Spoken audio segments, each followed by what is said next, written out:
Good morning, Virginia. This is Virginia This Morning. In her first book, Seductress, Betsy Prioleau took a look at some of the most enchanting women in history. Now she turns the spotlight on the ladies' man, the womanizer, the Casanova. Swoon is a new comprehensive study of some of the greatest seducers in history and why women love them. And more importantly, perhaps, what do women want? We welcome New York City-based author Betsy Prioleau to Virginia this morning. But I understand, Betsy, you're a Richmonder. Oh, absolutely. Yes, born and raised here. Well, welcome back home. Thanks. It's wonderful to be here. So what made you decide that you wanted to immerse yourself and write about seductresses and Casanovas and Don Juans and lovers? Well, I've always been fascinated by the mystery of sexual attraction. Why some people are always lucky in love. So then I started with enchantresses throughout history, and then I wanted to see the other side. Everybody has an idea about lady killers, but nobody's ever made a comprehensive study of this breed of man. And I thought, I'd like to see what makes these men tick. Did you find out? I think so. I think I got a hint, but it's a big mystery. It is a big mystery because looking at some of the pictures of some of the lady killers in the book, they're not always the most handsome of men. That was one of the biggest surprises in the entire book, is that a great many, maybe the majority, are unhandsome.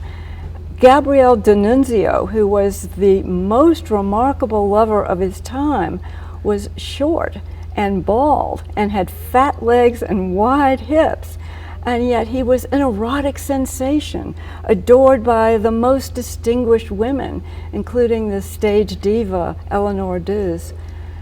It's really a head trip. Yeah. In researching these men, were there some common characteristics that you found that made these men attractive to women? Yes, they seem to have three things in common. The first thing is they all have sexual charisma. Now, whether this is acquired or innate, I don't know, but it's that it factor. You know what I mean. The second thing is that they love and appreciate women. They really like them as people and like to hang out with them, which is fairly unusual.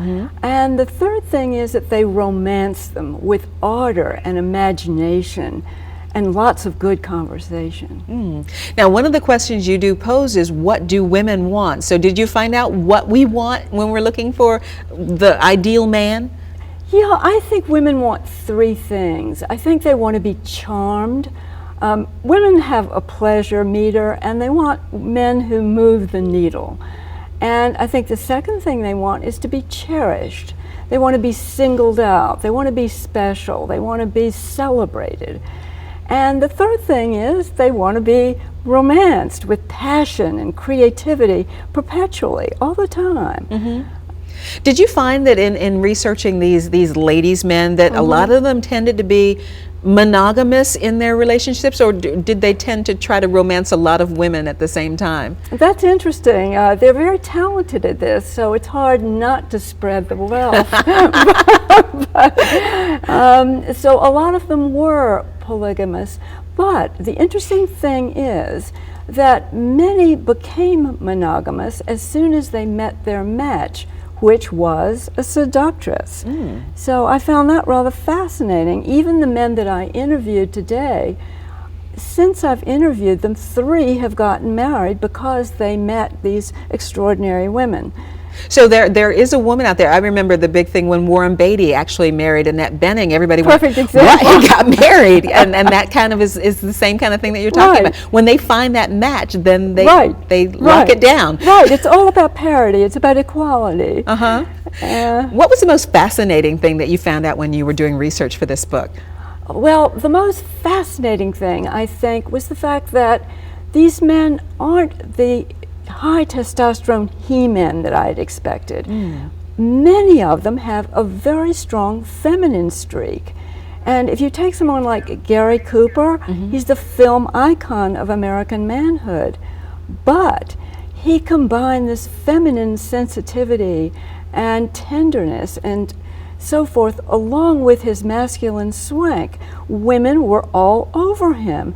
And they all said his charm center was his ravishing androgyny, which is a complete surprise. I thought that was quite fascinating. And it turned up over and over and over again.